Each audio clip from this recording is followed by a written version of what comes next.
Welcome to Mind Over Marketing, the show where we break down the marketing, sales, and mindsets that separate the winners from the wannabes. The host, Todd Starr, has been on the front lines of business, sales, and marketing for himself and for his clients for the last 10 years. Todd says, "I believe that success in business isn't about doing more, it's about seeing differently." So today, we're getting inside the mind of somebody who truly thinks differently. They've built a successful business, but more importantly, they've had to outthink, outsell, and outmarket their competition to get to where they are. And we can all learn from their wins, but more importantly, from their failures to make our businesses better. So, Chris, thanks for coming on. Thanks for having me, mate. It's good to be here. So, for the audience, tell everybody who you are and what problem you actually solve.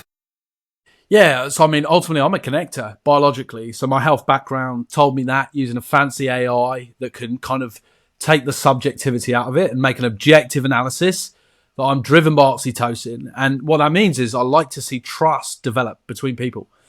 I also really love the puzzle that is business. So put those two things together and the engineering tilt, and you get someone who likes to know how things work and then kind of analyze and solve problems from that angle. And ultimately, the problem that I solve for business owners is a trust-based environment that has a strong culture that is focused on building partnerships. And what that really means is lowering your cost of acquisition, essentially, because the biggest cost of acquisition is often the time you're putting into everything that you invest in to make it happen, right? So how can you create some upfront investment that makes your time more valuable in the future so that the dollar figures go up alongside it, right? And one of the ways is by having a community of people around you who are going to bat for you every day, thinking about you in all of their conversations, all of their touch points at their networking events, and ultimately being part of your extended marketing team. And today with social media, taking your audience from 2,000 people to 50,000 people by joining a group is not something to be sniffed at. So how does Now Group actually work? So you join because there's virtual groups as well, isn't there? So tell me a little bit about how it's actually set up and structured. Yeah. So the focus is online groups. That's really where we're trying to build our specialist skill set and our unique sort of problem solve, because we saw an opportunity to give a business owner reach into distant markets if they're remote capable. So obviously during COVID, they took on the pivot and the challenge of remote capability. And actually, when they came out of it, a lot of people realized this is like a really cool opportunity to hybridize and make a more resilient and ultimately bigger business. And if you just look at that within the nation of New Zealand, that's one thing. But if you look at that in a market that I think X's your opportunity, like Australia, let's just leave it at that for now without even thinking about further afield. But of course you could. Then remote capability is a really smart play. So remote capable networking is a complement to that. So we are really focused on being specialists in the digital space and becoming experts at that. And look, the reality is interestingly enough, a lot of the old stalwart networkers and networking groups have actually struggled to really make the online group work. And we think it's because they're trying to apply their old approach to a new problem, and we want to apply a first principles approach, nick a little bit of Elon Musk's genius, Todd, and try and start from what is it we're actually trying to achieve, and can it be achieved digitally? And if it can, let's do it. So optimizing the networking process and pulling out all the shit that doesn't need to be there, so that you're left with like the actual good stuff. Well, that's just a whole nother part of it. So the digital element allows you to reach more people more easily, and your social media is like that. So as in your social media does the same thing. It's a high leverage activity. So if your network is built internationally and certainly nationally, then you've got more reach, and therefore you can create more leverage for the work that you're doing in your marketing strategy. But as to your point of the efficiencies, really, the biggest inefficiency in networking is the individual. And what I mean by that is most of us understand that trust is the number one currency, but we think that it's magic that builds trust. And I understand it. I'm I'm built to be very human oriented and be quite, to come from a kind of intuitive, objective place. But what I've observed, perhaps with the engineering tilt, is that actually trust can be built in increments if you're smart about developing a relationship in incremental steps that are really simple, really easy, and really accessible. So it's not this big thing of, God, we've got to build trust. How do we do that? Because I think that can be quite intimidating, because people go, well, it's risky, the time investment, all of that's risky. What's in it for me? Or what if it goes wrong? Like, I don't know these people. It's like, that's all great. And I understand that point of view. But the reality is just taking simple steps regularly can lead to more trust. And it's really that simple. So we've mapped that out. We've just mapped that process out, and we've created a culture, an environment, a container that supports it and actually helps speed it up to some degree as well. So how are you getting people into that ecosystem, right? So I agree with you that trust is, I don't know whether it's number one. I think you've got know, like, and trust, right? And you can't trust somebody you don't know. So in the space on, which is sort of marketing, brand awareness, and getting attention, I think obviously I would be biased and say that you've got to know somebody first. You obviously can't trust somebody that you don't know. But once you've got them in, I think the like part is really, really irrelevant in most industries. Like, I don't need to like a surgeon. I need to know the surgeon and trust that they're not going to kill me with a scalpel, but I don't need to like them. I can think they're an absolute twat and still let them cut me open. I don't need to like a lawyer.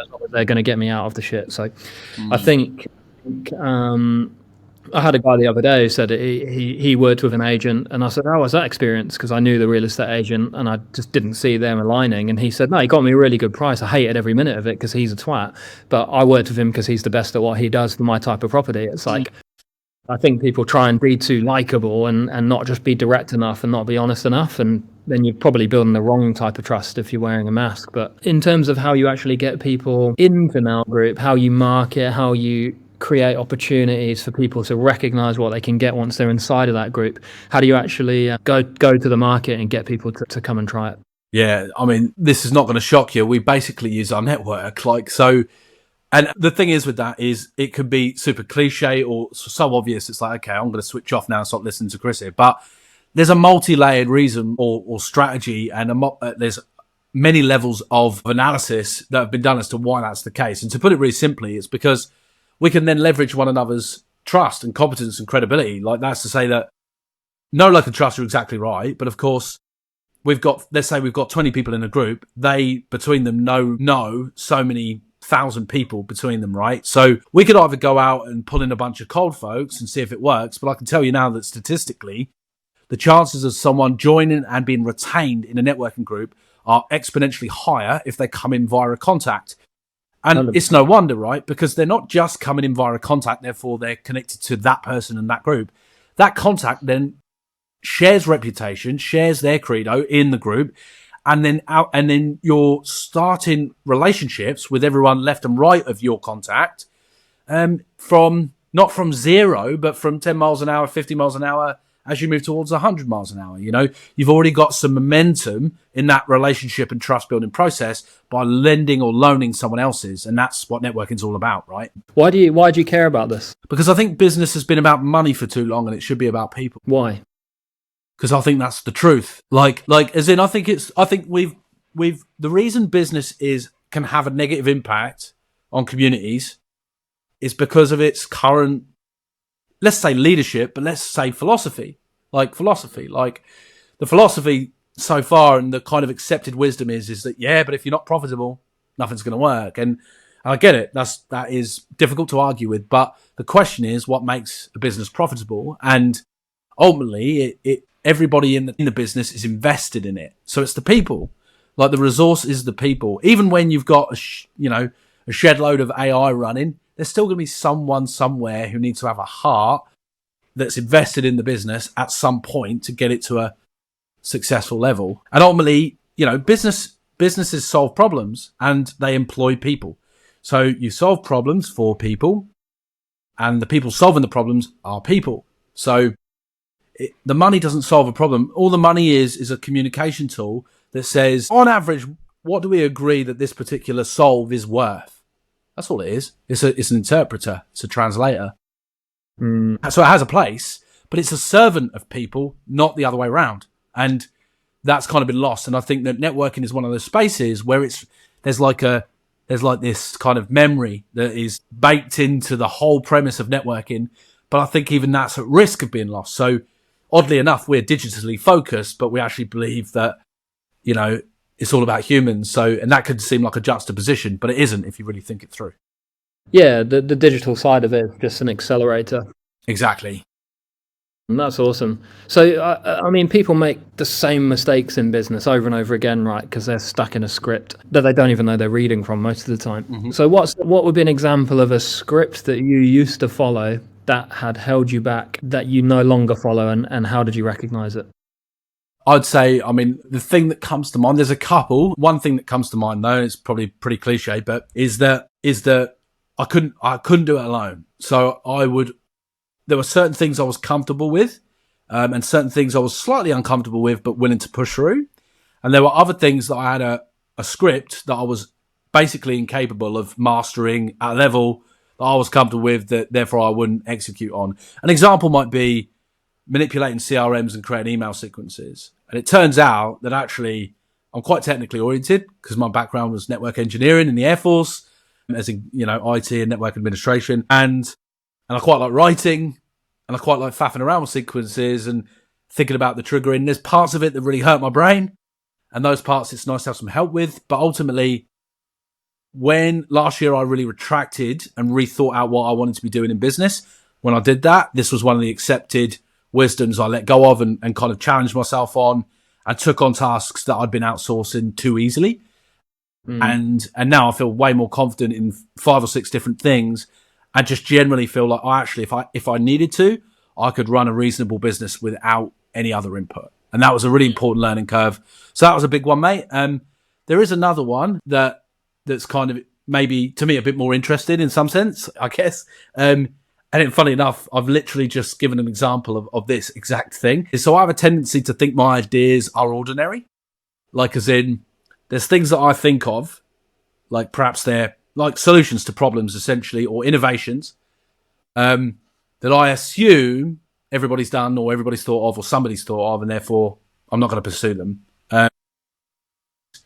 And I have so many ideas, and they might all be relevant to me, but I assume 95, 99%, some number, reasonably high number, was irrelevant to everybody else because those problems must have been solved. And I've learned that that's absolute folly. And maybe it's because the environment's always changing, so the way you solve the problem and the opportunity to solve it more effectively or efficiently is changing too. So if you're someone who's adaptable, which ostensibly I think I probably am, and you're creative, then you can keep solving problems in new ways that might just add new value. Yeah, that's a wise sort of observation of yourself. Yeah, that's interesting. If I were your biggest competitor, say I'm a hypothetical competitor, and I was into your space and my goal was to destroy your business, what's the first thing I would attack? There's an obvious one. The obvious one is the fact we're online, and there is a counter movement, dare I say, post-pandemic, to suggest that everybody wants in person now again. I fully agree with that, but the reality is if I'm in Dunedin, I'm never going to be in person in Sydney. It's just not going to happen, not very often anyway. Not till we get Tic Tacs for people, that UAP that moves at warp speed or whatever, until we invent that, it ain't happening. So that would be that could be something they could go for. That could be a weak spot. The other one would be just like, is networking a truly valuable offering? And I think because people think it's just kind of, there's definitely a tiredness with networking, and I think it's because of its history and its recent history, and I understand it. And actually, that's why I'm here, is to actually find ways to offer value and show that value more explicitly and track it more explicitly, so that people realize that there is something to be said for being in a room full of people with established trust. Nice. My follow-up question to that was going to be, and why would they fail if they attack those things? But you've already answered that in your answer anyway. In terms of, do you think there's a stigma on just the word networking? Is it as simple as actually just changing the word? Because there's a guy called Rory Sutherland. I actually had him on a podcast I did years ago that I never posted because I felt like I did a terrible job. But he's a massive dude, behavioural economics guy, chairman of Ogilvy in the UK, and been on tons of big podcasts and TED Talks with millions of views. And he said that there was a study done on the London Underground where it was something to do with the high-speed rail between Manchester and London. They'd brought in a consulting firm and they'd estimated it would be hundreds of millions or billions of dollars to make the train a bit faster because people were complaining it was too slow or something, or that it was taking too long to get there. So they were weighing up, trying to make it like exponentially a little bit faster to stop the complaints. And then they brought some behavioral and economics guys, and they questioned some of the people who had done the complaints. And they sat on some of the trains and they looked at what people were doing, and they realized that people didn't want it to be faster. What they were actually saying, through saying they wanted it to be faster, was, we're bored. Nothing to do. So it wasn't that it was too slow, it was that they were bored sitting on it for that long. So what they proposed is, before we spend all this money making it a little bit faster, should we install some USB sockets and get high-speed internet on there so that everyone can have free internet and plug their phone in? And the complaint completely dropped. In fact, people were saying it could be slower and they wouldn't care anymore because they can get online and they can plug in their USB sticks. So it's like, as soon as you reframe that problem, it's like you recognize that maybe the complaint or the issue isn't actually the core issue. So when you just said there might be a bit of fatigue with networking out there, maybe it's just that calling it networking immediately puts you in a scenario where you think of, after 5 networking groups and BNI groups and all the same boring people around the room and nothing really happened and you wasted a bunch of time and money. Whereas if this was called some kind of online accelerator group or something, immediately I can't even compare it to what I traditionally thought networking was, because it's not even the same category in my brain as what I thought networking was, even though the core principle of it is the same. That's ultimately marketing and branding, right, in terms of how you differentiate that.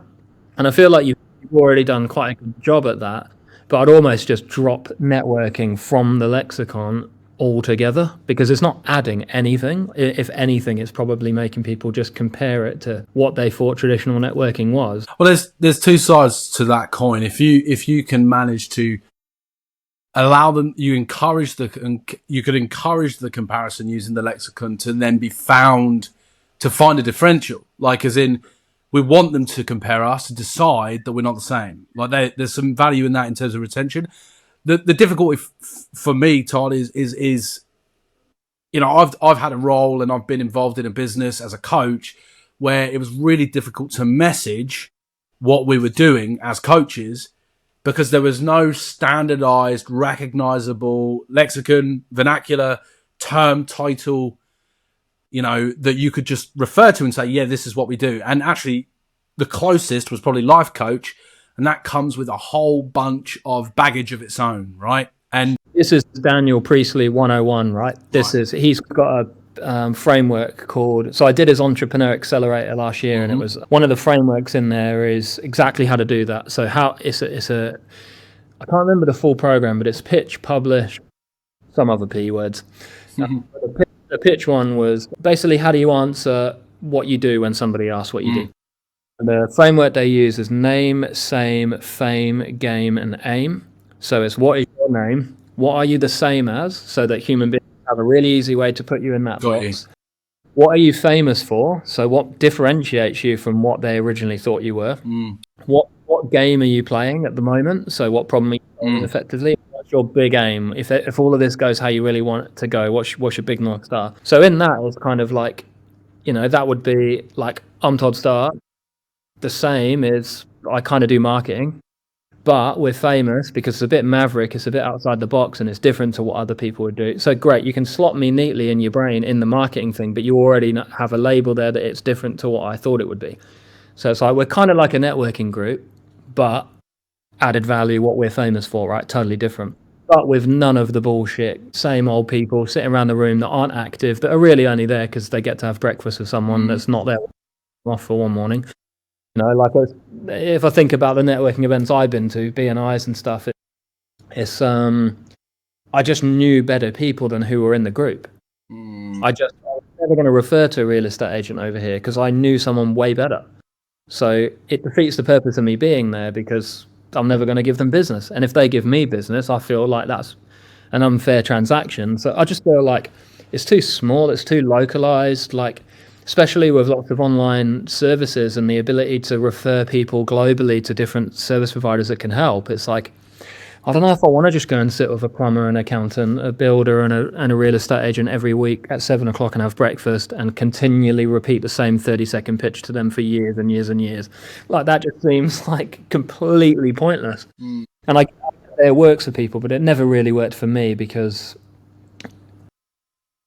I had a bigger network than what was in the network anyway. So, and if it was only referrals, there was really no benefit for other people, me taking us up a seat. So I think what you've done is amazing, and way more people should jump on. What kind of members have you got at the moment? As in, what trades do they come from?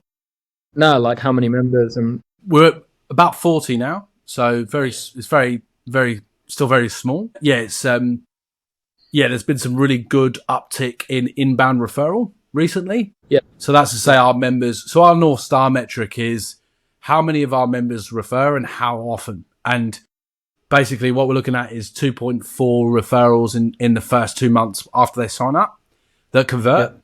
And what that basically means is, like, if you track that mathematically, we should now start to grow at a good lick. Yeah. But the reason we've chose that is because it tells us that we are onboarding people and they're loving it. Like, you know, because they're like, and they trust us with their connections. Like, and if we can create that energy, we're creating the necessary leadership principles and value that can then be cascaded out into the wider membership. So that's our North Star metric. So we're at 40, but I think that we should see like an exponential growth curve as things develop. Yeah, nice. A couple more questions for you, and then I'll let you go. What's one piece of advice that you would give your past self, and how would you say it, knowing that you would likely ignore it? Okay, interesting. What's one piece of advice I'd give my past self? That's a really tricky one. Really tricky one. I mean, because there's so many. Like, it's a real decision, as we were talking about the other day. You know, I've got to cut away a few ideas. I'd say I'd be tempted to go with a really obvious one of like fail faster, and let go of things quicker, if that makes sense.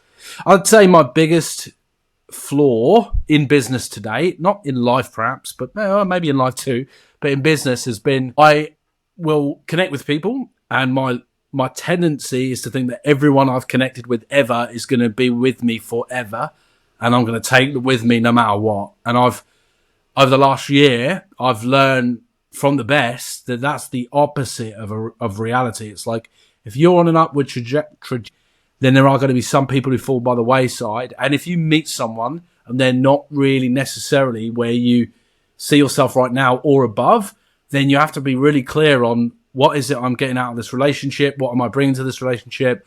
That it makes sense for us both. Now, I've got a system with this, Todd, where I look at, you know, some people are really there in business. They've got a business that I could aspire to. They've got a lifestyle off the back of it that I would aspire to. And then there's other people who don't, but they've got an amazing spiritual vibe or whatever, you know, and I see them as a spiritual sort of authority by comparison to me.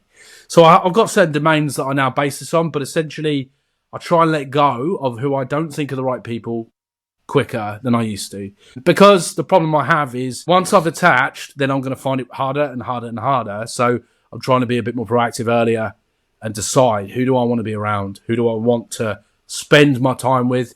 Because they're going to define my success, you know, almost as much as me. If you really look at the evidence, it's quite staggering. So is that an attachment thing? Is that an empathy thing? Like, why would you hang on to relationships that are like not serving you anymore? It's firstly, it's a naivety. Like, so the strength weakness paradox I see in it at the front end is I have a general naivety that I think everybody is going to bring value to the table. And I think, you know, and I really struggle with this concept as to how you define value and whether everyone's equal is something I wrestle with a lot. But for me, I have to think about, I've only got X amount of time. I've only got X amount of energy I can put into people and projects. So I need the right people for the projects. Like, and that could be family life. It could be, you know, barbecue parties. It can be business, whatever. But right people, right projects. So that's how I've kind of dealt with that naivety. But there's a general naivety to think that everyone's going to bring value and everyone's meant to be there. And I've had to develop a maturity around that and and let go a bit of that naivety and let it be, but then turn on another part of my brain that's more analytical and let that make the decision on, is this the right connection? Is this the right relationship to pursue? Yeah. So where did that come from then, in terms of, if we go into mindset a little bit, then where did that belief come from that maybe everyone would have your back the way that you have? Or we've spoken about this a little bit already, but like where does that come from? Is that parents? Is that sort of figures around you? That, like, is that community that you grew up around, where you then map that onto the wider world and think everyone will have the same values that you have? So I think there's two ways I'd answer that, mate. It's like, number one is my dad's a bit like that. We're quite different characters, but he's a bit like that. So I think it's inherited to some degree, but I don't think entirely. The other thing is my personality type. If you look at the Myers-Briggs version of how I get sort of conceptualized in that system, I'm an NP, and NPs generally have kind of a Peter Pan thing going on. They've got their inner child is naturally active and part of their strengths, but also can be part of their shadow. So there's a shadow of inner child. So that's part of it. It's just natural. It's natural for me to kind of be a late bloomer in a lot of ways. And I've made my have made my peace with that. But the reality is there's also an environmental influence in that, when I was, I think, less than 6 months old, like just coming up 6 months, my mum suffered from massive postnatal depression. And my mum and my dad then separated. And I actually ended up living with my dad and my grandparents on my dad's side. I don't really know how much contact I had with mum in that 12 months following that. I know from 3 I was there quite regularly. Say again? How old were you? Less, like 6 months old. Very, very young. So I suspect, or I'm pretty confident in, after all the kind of internal work I've done, that essentially I've got, kind of an abandonment complex that I've had to work on. Yeah. Yep. Yeah. So is that, and that would make sense, right? That like maternal sort of bonding that then just stopped happening, and like that happens, more often than people realize, or people's parents die when they're young, and that just that whole figure, right? So it's kind of, so I wonder whether that then develops, like you say, into a bit of abandonment, and then almost over-indexing on the other side of just like, well, if you don't abandon others, then you're not doing what you didn't want to receive. So totally, 100%. You'll allow that to happen. I mean, if you've got any kind of amount of human decency, you intuitively, I think, try and treat people as you'd like to be treated. Now, the problem is, of course, if there's some level of malfunction going on as to what your rubrics are around that unconsciously, then you do things that you shouldn't really do, or you do things that are harmful to your own well-being, potentially. Yeah. So, for sure, mate, like, no doubt about it. I'm lucky in that I've got a strong interest in psychology, and I've studied Jungian analysis. So I've been able to work through these things, and I've kind of done the, dare I say, the shadow work to see it for what it is. And then I actually got to a point where I found myself, being really clear with people quite early, like, and cutting things early, and that. And ever since I've done that, there's been a catharsis and a recalibration on my values and the way I approach relationships. And also, I was also lucky enough to discover the book 7 Habits of Highly Effective People, and Stephen Covey's theory on codependence against interdependence. I took all of that, put it into a big old soup, and came out with a paradigm on what I needed to do and be to be more effective as a human being. And so far, so good. I mean, so far, so good. I feel like it's really set me up for the next 5 years, really, to do some good stuff. Yeah, well done. Well done. Pat on the back. I feel like not enough people do that deep work. They either let it get to a point where it's you're burned out, or you're fucking properly mentally ill and suicidal, and or you have a separation from your wife or something better, you lose all your business, or people wait until things get too bad before they... And that's what I do. Yeah. I definitely do that. I've got to learn the fucking hard way every time for some reason. I won't, even though I know there's ways to fix things, I've got to fucking hit the wall and pick myself back up. And that has been since I was 10 years old, right? As a sort of undiagnosed dyslexic, covered in labels that you're not good enough or smart enough or whatever. And that festers and grows inside you and becomes imposter syndrome and lack of confidence and fear of failure. And and then like overworking. So then it's 18-hour days for 50 days straight to try and prove that I can work hard, that I'm not that lazy kid you thought I was. I couldn't read, so it's kind of, that then ends up going too far the other way a lot of the time. But well done for like choosing to do that work, right? And having the passion and finding the time to educate yourself and to be your own life coach. I think lots more people do that if they prioritize it. Someone told me yesterday about I was having a meeting about marketing, and they said, I don't have the time to do all of this. I said, you do have the time. It's not your priority. Because if you had to stop what you're doing now and like do jumping jacks for an hour, otherwise your kid gets shot, you'd fucking stop. If it was enough of a priority, you would do anything to make it work, right? So it's like just not high enough on your priorities, and that is fine. But you're going to spend that time throughout the year fluffing around, repeating the same patterns of behavior, and you could just carve out a weekend and fix your marketing forever. And I mean, we're practicing what we're preaching, right? This is like, we've been talking about loads of different projects for a long time, and like, I know that having a podcast is something that will help my business and help people that listen. So I can't go around and sell it to people and tell everyone about it without doing it myself, right? Absolutely. So I haven't really got the time to do this. I have a massive to-do list to do today. I've taken 4 hours out, and I'll work late this evening because I feel like if it's high on your priority list, you get it done. And if you've identified why it should be on your priority list, and it genuinely falls back to the foundations of what you're trying to build, you'll find a way to make it work, or you'll find an excuse. And I just don't think excuses fix many problems. I haven't seen many excuses actually work. Totally. I mean, look, like if you're in your day-to-day, and you see, or let's say month to month, year to year, and you see loops occurring, and those loops feel like bloody Groundhog Day, and you've blamed everything outside of you, and it's still happening, the loops keep occurring. Let's say, you keep falling out with everybody at work and then struggling to get on and sort of make the most of it. Or perhaps you keep finding you end up in debt, or perhaps you keep finding, the weight goes on. Whatever the challenge is, if it's looped and it's looped for more than a year, now it's your fault, 100%. Because how many times do you need to be told? Like, and life will keep telling you, because it's kind of like that.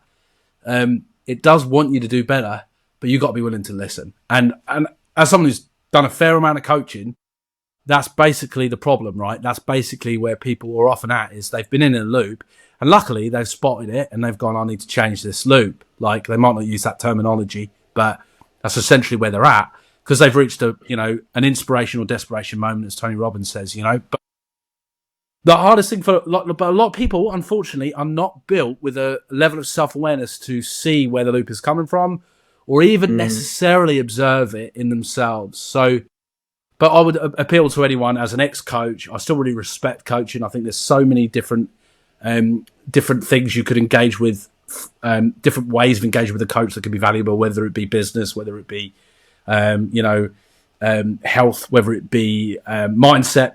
It's such a powerful thing to do, because 85% of us are not self-aware. That is, according to a reasonable body of literature produced by a lady called Natasha Urich, 85% of us are not truly self-aware. So you're going to struggle to see certainly why the loops are occurring, if you're even seeing the loops in the first place. So I would encourage people, to go and find a mentor or a coach. And a mentor, what's the difference? A mentor's probably just going to be a bit more didactic, and you don't have to pay for these things either. I don't think that's me telling you to spend your money. But yeah, like, I would encourage people to go and find people who can see these problems for you and help. Yeah, I think you are the one constant in all the dissatisfying relationships and frustrating situations you've ever found yourself in. Yeah. So, if you are unhappy, it is probably you. But the good news, that means you can do something about it once you are aware, once you are honest enough to recognize that. You are in the driver's seat if you choose to actually reflect on that, take ownership, look in the ugly mirror, pull out all the shit that's getting in your own way, and rewire yourself. And I said yesterday on a podcast, like, the guy said, what is a marketing book everybody should read? And I said, they shouldn't fucking read a marketing book or a business book, especially not one from American authors who are teaching you concepts and ideas that are, if you're based in New Zealand or Australia, like, taking advice from Alex Hormozi, like, whilst in principle might be a good idea, the scale is completely different. The culture is completely different. Like, big an entrepreneur saying do this and do that and this concept will work, like in a small town. Totally. I'm in Nelson with 80,000 people. They're dealing with 300 million people and global. But if you're just a local-based business, the most damaging thing you can do is take advice from authors that are doing business at that scale. Yeah. And I also... Another influencer for me is Jim Rohn. I listened to a lot of Jim Rohn in my early business sort of career. And one of the things he says that I've tried to embody, it's not easy sometimes, but it is a student, not a follower. So when you hear Alex's genius advice, which it is in its context, make sure you're in the same context. And it's such a key principle of health coaching. Where I came from, we were doing precision health, where the ultimate context is the individual. You should not give advice to one person that's exactly the same to the next person, or very rarely. There is some possibility that would work because they are very similar biologically. But if that's not the case, they need different intervention. The same can be said for a business. A business is an individual. It's got a fingerprint. Its DNA is DNA. It's unique. Yeah. That's not to say that you can't read lots of books and then look at your context. And if you read enough books, you're going to find your context in those books. 100%. You know, and you can adapt them. But that takes another level of skill. And if you don't feel you've got that skill, see if you can find someone who does. Yeah, that's my point, right? Is that like there are concepts in all those books, and I've read all those books. So it's like, I can't read because I'm dyslexic, but I've listened to all those books. And I was a bit of a hoarder in terms of like my Audible was just full of all the classic, obvious books that everybody in business reads. And there is obviously good principles in there, but it's the adapting that to the context of where you're doing business and who you're doing business with. Right? Like $100 million offer is great, loads of good concepts in there, but it's like, don't get too bogged down with the amazing offer piece of that book at a big scale.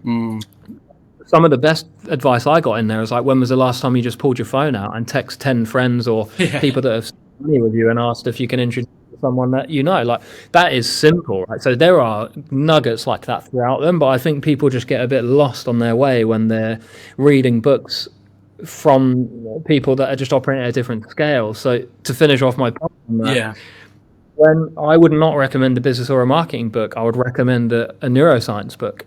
I would recommend the 6-Minute X-Ray by Chase Hughes on body language, how the brain works, how our patterns of how self-defeating behavior appears in your life and how to change it, how to read people, how to communicate.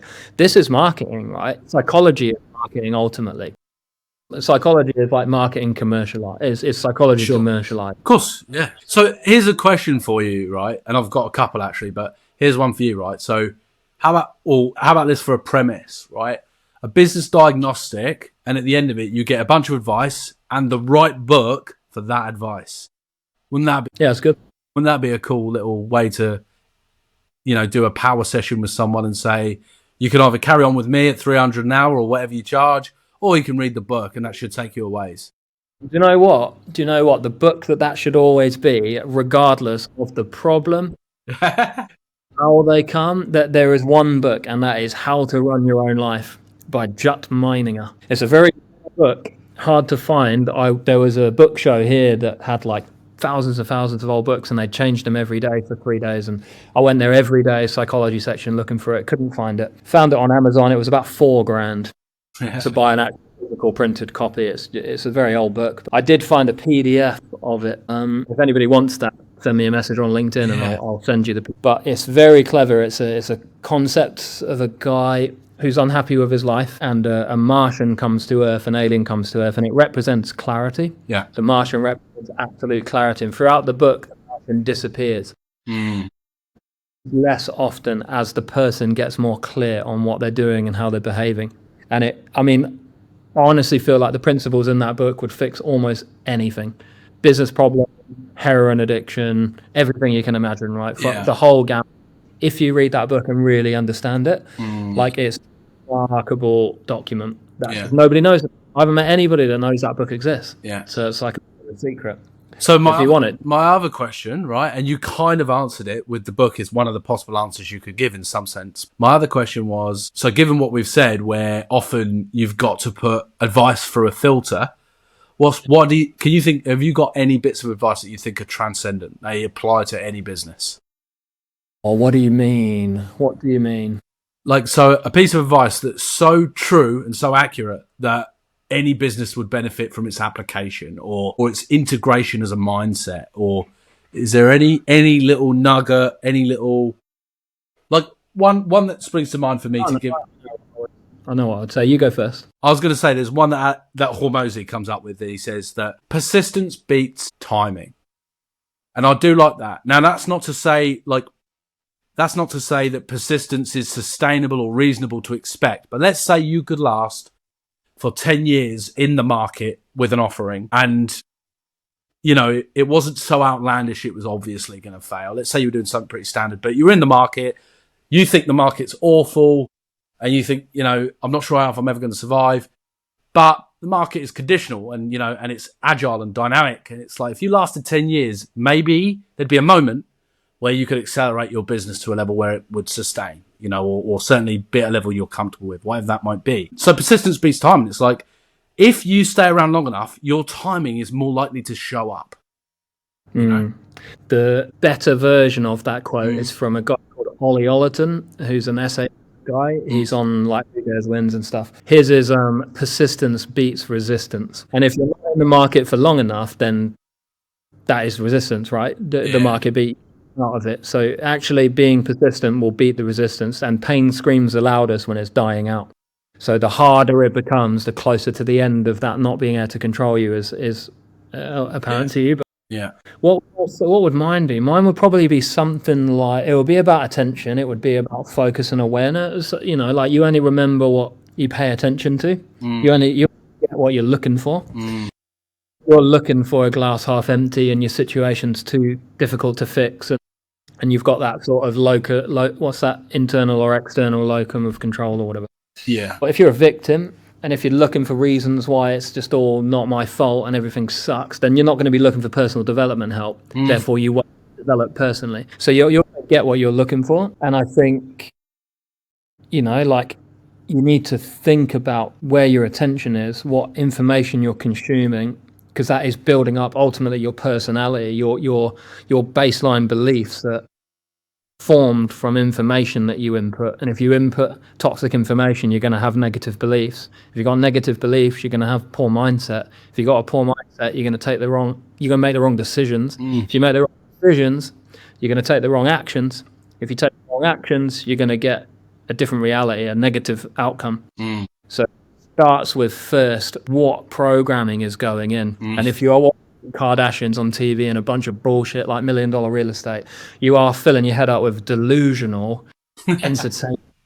And if you're looking at Carl Jung and you're reading good books and you're following podcasts that help you understand who you are and how you think, you are disproportionately more positioned to outsell, outmarket, outcommunicate your competitors to build a life that you want and get everything that you want in life. So I reckon that's a good place to leave it, Chris.